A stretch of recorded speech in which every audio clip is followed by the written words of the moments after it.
Welcome in ST class in GK. एक बार फिर से अपने जो है आज एक टॉपिक लेके हैं, वो इतिहास का टॉपिक है। और इस इतिहास के टॉपिक में आज अपनी बात करेंगे महाजनपद की। किसकी करेंगे? महाजनपद की। इंपॉर्टेंट टॉपिक है और इससे एग्जाम में पक्का प्रश्न आएगा। प्रश्न ऐसे आएगा कि इन 16 महाजनपद है, कितने वर्तमान में? 16। संस्कार भी कितने? एक मनुष्य के 16 कितने हैं? 16 संस्कार होते हैं और 16 क्या है? महाजनपद है। देखना महाजनपद जो है वो क्यों आए, बनाए क्यों गए, कारण क्या था? अगर कल को यहाँ से प्रश्न पूछ लेना तो सबसे पहले आपने सबसे छोटी इकाई देखी थी, वो था कबीला। कौन था? कबीला। कबीले के बाद बना वो बना ग्राम, ग्राम के बाद बना जन, जन के बाद बना महाजन और महाजन के बाद बना महाजनपद।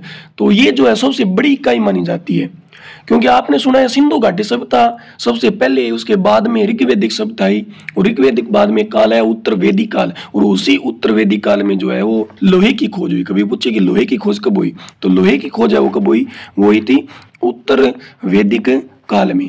अब इस काल में लोहे की जब खोज हुई ना, तो हुआ क्या कि यूपी और बिहार के क्षेत्रों में लोगों ने कृषि के औजार बना लिए और कृषि को बढ़ावा मिला और इस कृषि की उपज अधिक होने लगी। तब जाके जो है अलग अलग प्रकार के महाजनपद है वो बनने लगे, क्योंकि कुछ क्षेत्र में नील अधिक होती है, कुछ क्षेत्र में सूती वस्त्र अधिक होता है, कुछ क्षेत्र में जो है वो ये कपास वगैरह अधिक होती है। इस प्रकार के जो महाजनपद को बढ़ावा मिला।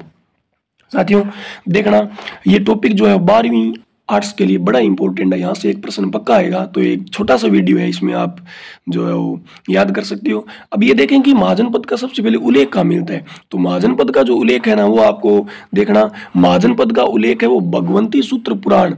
ये तो है जैन ग्रंथ। कौन सा है?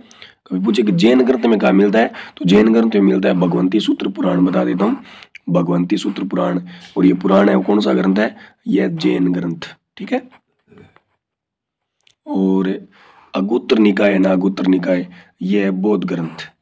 तो बौद्ध ग्रंथ में जो है वो हमें किसका उल्लेख मिलता है? महाजनपद का उल्लेख मिलता है। जैन ग्रंथ में भगवंती सूत्र पुराण है वो जैन, और अगुत्र निकाय है वो क्या है? बौद्ध समाज से। अब देखना, ये जो है वो राजधानी याद करते हैं। सबसे पहले इस साइड जो है महाजनपद लिखे हैं और आगे इनकी राजधानी कंबोज। कंबोज की राजधानी क्या है? हाटक है। और ये पूछा जाए कंबोज वर्तमान में कहाँ है? कंबोज है वर्तमान में अफगानिस्तान के आसपास। अफगानिस्तान। कंबोज वर्तमान में कहाँ है? अफगानिस्तान। गांधार, गांधार की राजधानी साथियों तक्षशिला, और तक्षशिला है पाकिस्तान में। कहाँ पर है? PA के लिख रहा हूँ, पाकिस्तान में। गांधार की राजधानी कहाँ है?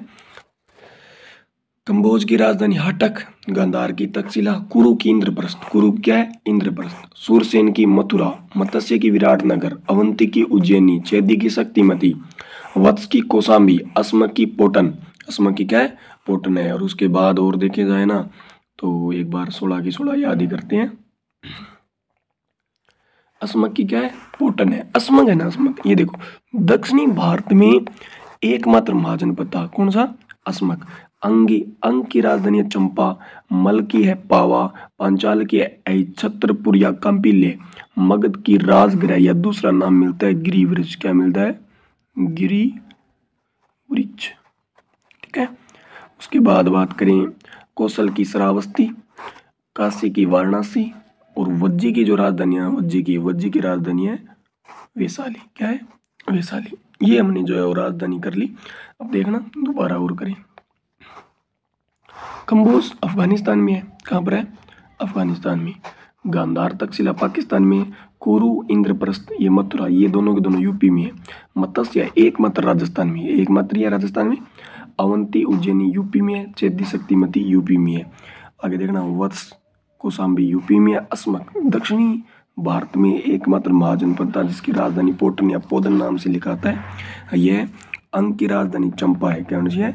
चंपा। मल की है पावा, पांचाल की है चित्रपुर या कांपिल्य, मगध की राजगृह। सबसे शक्तिशाली महाजनपद कौन सा था? जो हाथियों के लिए प्रसिद्ध था वो था मगध, सबसे शक्तिशाली। कौशल की राजधानी कौन सी है? कौशल की है श्रावस्ती, काशी की है वाराणसी, और वज्जी की है वैशाली। एकमात्र गणतंत्र महाजनपद जिसमें राजा जो है वो लोगों के द्वारा जो है चुना जाता था, यानी शक्ति किसके पास थी? जनता के पास। तो ये महाजनपद टॉपिक है, इससे 1-2 प्रश्न आ सकते हैं, काम बन सकता है 1-2 अंक का। तो थैंक यू, धन्यवाद। इसी प्रकार जो है वो हमारी वीडियो देखते रहें। जय हिंद।